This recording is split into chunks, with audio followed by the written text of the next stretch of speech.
specific of Viennese Right. architecture, because when we've been walking around or riding around on the tram, you have both been commenting on Mm-hmm. the architecture that we've been passing and wondering, oh, why is it like this, and why is it different in Vienna than in Paris or Berlin, or other European cities that had high civilization at the same historical period.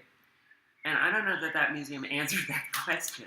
No, and in support of Georgina's point that we experience the visual world through being taught about visuality.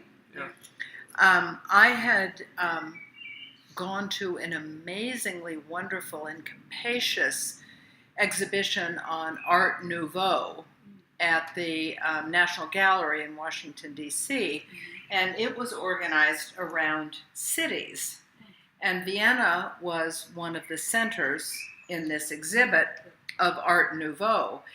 And having gone to the exhibit, I expected to go through the town in a tram and see nothing but Art Nouveau, examples of Art Nouveau buildings. And I've seen, really, as far as I can figure, none of that except that one that had McDonald's in the ground floor. I understand the Succession building is Art Nouveau, right? Yeah.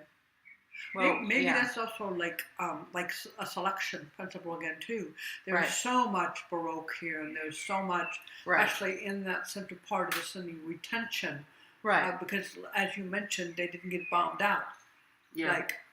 So that the I don't know, kind of whether it's struggle or the aesthetic politics of the place is so centered on preserving. And narrative is about selection. Right. It is that they flip the other stuff in there, but then you can hardly even notice it because there's so much of the other predominant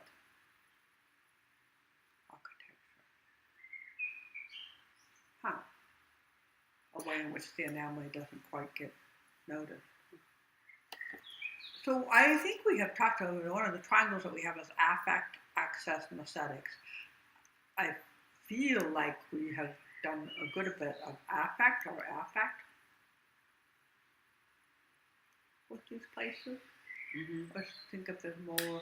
Well, I think one of the affect themes that we want to talk about is what it's like to have the three of us.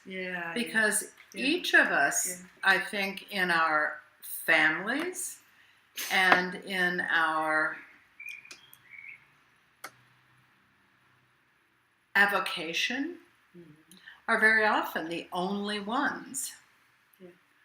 And that the three of us are together representing or experiencing when we enter these environments as a kind of team.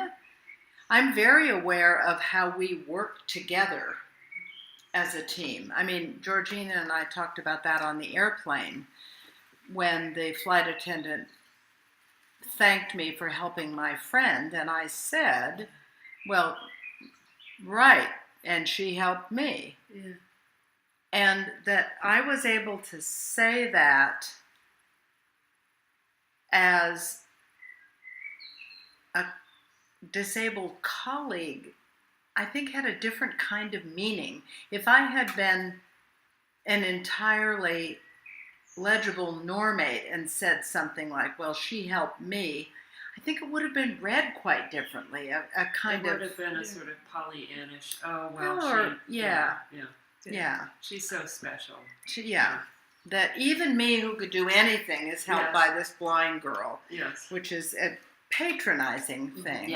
And then to try, I come up with triangles because I'm a rhetorician at heart. But I mean, clearly it's a triangle. And I have actually thought for a minute, like what it, think of how things would have been shaped differently, say if there were two of us with hearing loss and Georgina, or two of us with actually embodied physical disabilities, the way it would tip a little bit. So there's one of the things that happens, like I say, why I love triangles and rhetoric is because it always breaks the binary. Right. Yeah. Of course. It doesn't put the either or. It always shakes it up. And I have had that since many times here, that's always operating. And sometimes, like, I feel that you're paying attention to Georgina, moment of attention or difference, or what, like reading the menu. And then sometimes I read the menu. Right. And sometimes you guys, turn around and interpret something for me. Someone else does. So it's not like it's always one person. Mhm. It keeps constantly shifting. Or my favorite moment was going to that French restaurant where suddenly I could do all the talking. Exactly. And I started signing to him. And you started signing to him, but he's speaking French. Yeah. Of course, he's gesturing a fair he's amount. gesturing Like, that's all like I a can French do. person. Yes. Yeah. I'm telling you, when you guys help me Yeah. with something where I need assistance, it feels to me like an entirely different category of assistance Yeah. than when I am assisted or helped by someone who identifies as fully able-bodied or normate. It Oh is yeah, just totally. Yeah. totally Yeah. a Yeah. different experience. And that's the relief, the collegiality, the camaraderie, whatever you want to call it. Well, Ann Finger once said to me at an SDS, we were somewhere, and she said, "Can you open the door for me?" And I opened the door for her, and she said, I never ask Yeah. a normate to open the door for me. When Exactly. I'm in my regular world, it's like, oh no, I can do it, get away from me, you know. But when you're around other disabled people, you can say, Georgina, open the door. It's over there. No, to the left, No, to I the know. right. It's a totally different experience.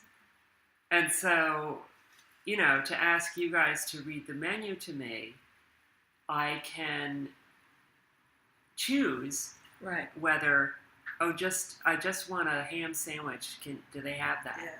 Or I can say, read me the whole thing. I want to hear all the detail. Yeah. Whereas with anybody else, it's like, I just have to listen to what you want to read to me. Right.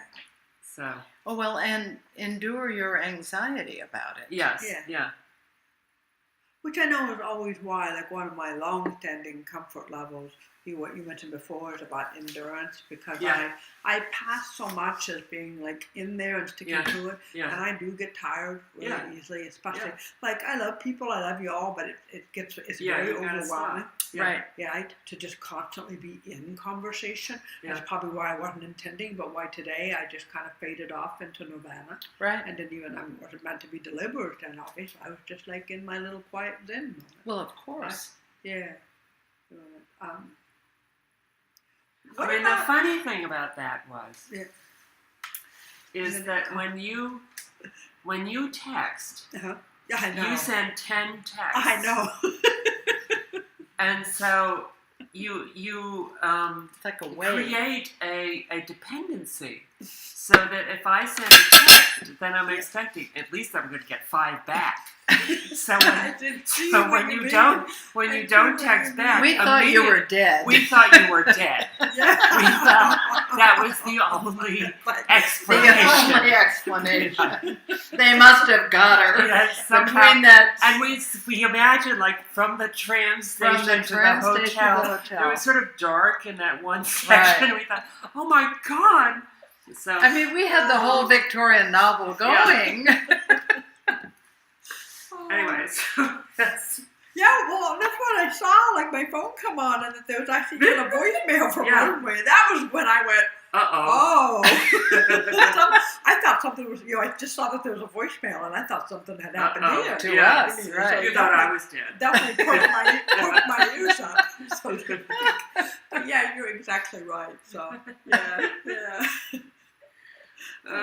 One of the sweetest things about having adult children is that when I go out with our kids, especially when it's just like me and one of them, they will say to me, text me when you get home safe. Yeah. Which is, after all those years of wake me up in the middle of the night and breathe on me so that that they want me to tell them when I'm home safe. Carl does that to me. And then if I forget, Rob will text me, are you okay? Uh-huh. Yeah, to make it back. Exactly. So. I know, of course, we'll have another conversation too, so I have to end the thing. I'm looking at my chart. Aesthetics. Yeah. Oh, aesthetics. And then we can also, but I think we started out by saying, but maybe we'll come back to it now, also the way that disability is located in art object. We talked a little bit about the artist. I think I would want to say something about Cleves de Blenden photo. Definitely. I don't know why I wrote that down, but there definitely is something going on there because the figure appears twice, and the painting is very evocative. Yeah. And for all we know, if we do research, they may need more paintings. Yeah. Because Picasso also had a blind model who he used in a number of paintings. Oh. So, there may be a similar fascination. So I guess that's for me is like, it's both definitely, but it's about the aesthetics. And it was a lovely aesthetic piece, and not very clean in terms of the larger body of his. It was a real classic portrait. Yeah. And now look, I'm sure he has a few others, but they don't pepper our artistic imagination. If they're somewhere where we haven't seen them. No gold. And they literally were right at the start of the exhibit. Yeah. So, plus I couldn't get over that the guy had a nose just like yours, and if you curled your hair up, it. No, it was soft, wavy. Oh, I can't do soft, it was like wavy. The perfect soft, wavy page boy kind of hair that all the blind people have. Or that all the stringy-haired people envy. Mm-hmm. Yes. Yeah. Definitely had a good hairdresser. The right products, I guess. The right products, yeah. But other things about just the aesthetics of... I know.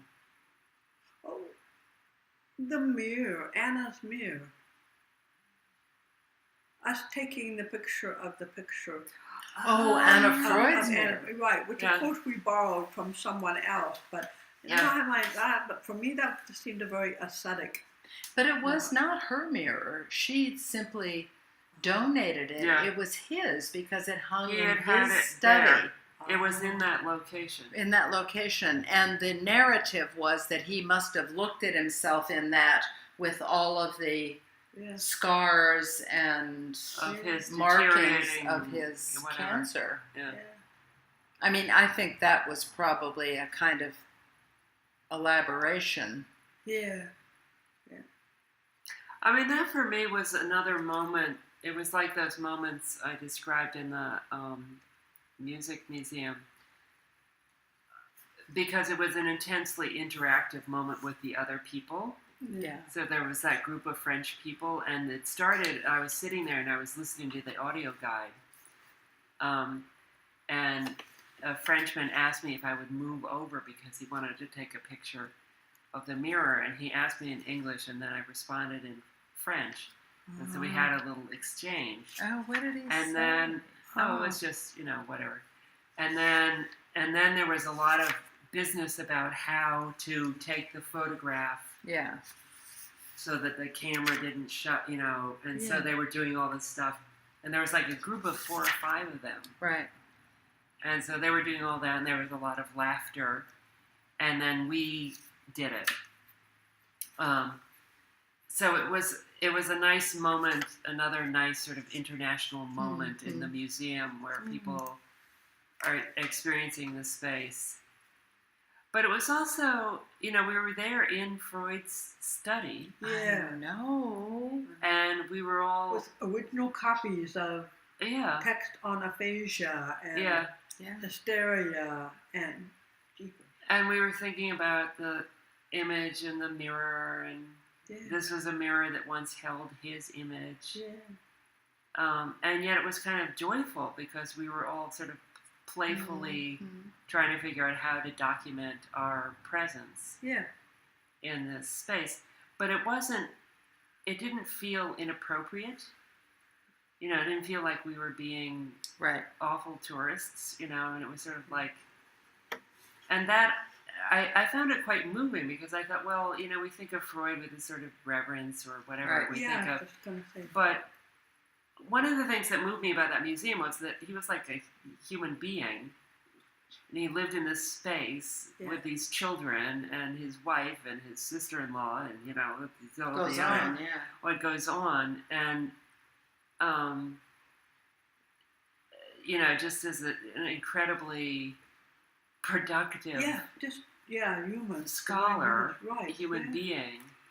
Yeah. And there he has a mirror hung in this very unlikely place. In a window, In a window. And it's like a mirror and a window. Yeah. And it was. And many things, like we talk about pace and place. So that was a small enough place that like we couldn't wander off too far away from each other. We always knew where everybody was. Like coziness and elasticity. And I'm not sure that you guys went in or if you did, but one, like that, the theme that you had of the very domestic, this huge professional dominant figure, but the personal domestic nature. So how he was there was a whole series of 4 letters between he and Anna in which he's trying to serve as the wallpaper. About the intermediary for that. And then there was also one little text where because one of the grandkids come or whatever, so he has to go sleep he has to sleep in his study again, and so that's when he begins to work on dreams. Because he's not sleeping soundly, so he wakes up very often and he's remembering all his dreams. And he writes that. He said, I'm going to make good use of my not sleeping very well time by starting my work on dreams. So it's like we imagine, which we know ourselves doesn't happen. You imagine things, but sometimes a piece comes to you off the cuff because of a circumstance. Mm-hmm. Well, and I think that might differentiate for us the distinction between a pilgrimage site and a museum. Yeah. And how the experience of the space holds different kinds of meanings. Yeah. I mean, which anybody could experience, but to think of it in terms of us as people identified and identifying as being disabled. Well, for me, one of the great I'll finish it. You'll finish it. Yeah, good. But one of the great appeals. I'll be a soldier here for you guys. Thank you.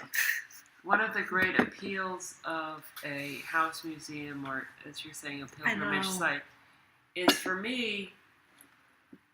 Even if everything else is inaccessible, there's something powerful about being in the space that somebody lives in, and to move around and just sort of have a sense of what was the domestic space of this individual, and how did the different rooms relate to each other, and who lived in this room, and what took place in this room, and all that sort of stuff.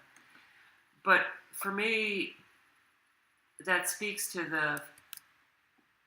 the fact that everybody's experience of the museum is different, no matter what, what it is. And the extent to which the museum enables those different types of experiences sort of increases the leisure, the level of aesthetic pleasure. Yeah. Part of the aesthetics, So, in that museum, I was using the audio guide, but once I kind of cottoned on to the system, in some rooms I just sort of sat there and dialed up different numbers.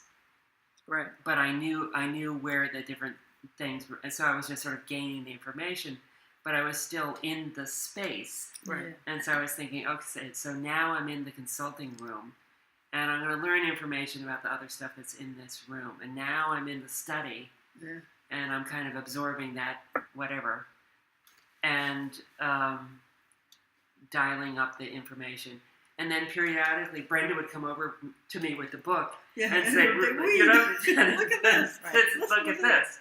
And then I was also kind of eavesdropping on other other visitors. Because we're so close together. I know, because it was probably the most populated of any of the museums we've been to and so thus far. intimate.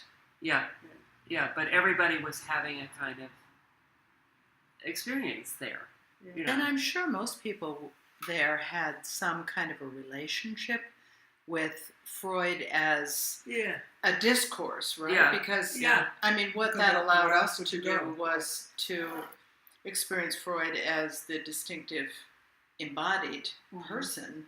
Because, in our world, Freud doesn't mean the person. Freud means a particular worldview It's Freudian. that is carried forward in a bunch of documents in the way that we talk about Christianity or Marxism or Freud, but the real person, like you say, discussing, navigating about the wallpaper in his daughter's room. So it had a packed-endedness, the Freud. Yeah. That, and it's interesting because the Architecture Museum also had that, and yet the moment I stepped in there, I just wanted to flee. Yeah. I mean, the moment even like surveying the room. And then kind of in between, I think that you said that like there's something about the Leopold Museum that again is about how they've used the space. Well, the scale is huge. Yeah. And nothing is in the center of the room because there's a expected choreography. There's a bench in the center, and just the what you're supposed to pay attention to. The artworks cling to the walls. Yeah.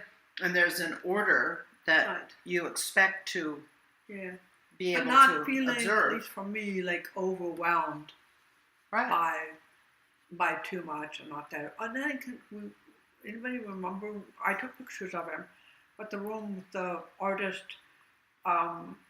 who had been seriously injured in World War I, who then returned, and he's the one that also had that really dark, deep blue painting of Bond Place he and his lover. Oh, it was another Alma Mahler's. Oscar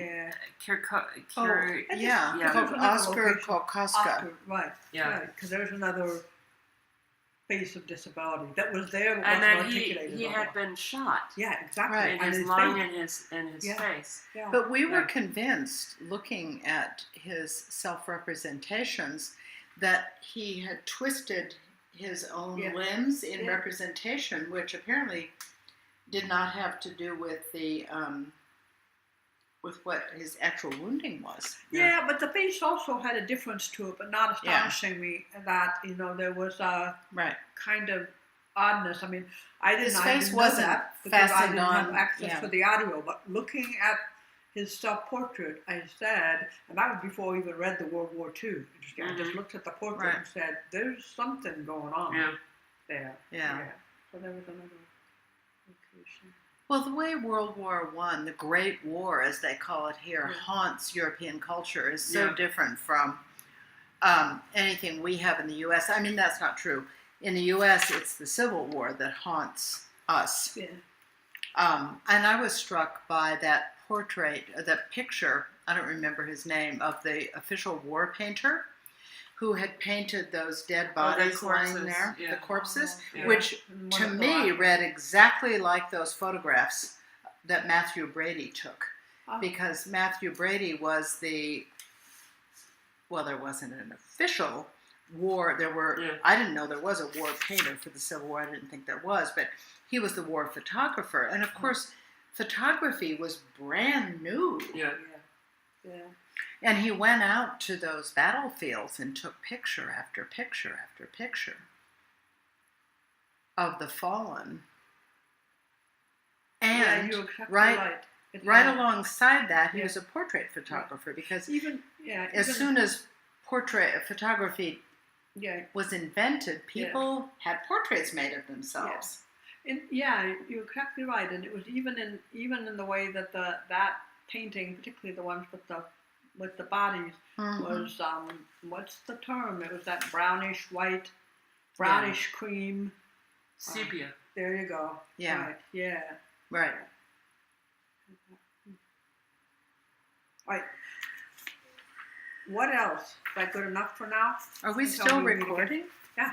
Oh my gosh. And we're about at another hour. Yeah, we're at 55 minutes now, so we have 2 hours worth We of. have 2 hours. This is going to be a great challenge for your man. It is.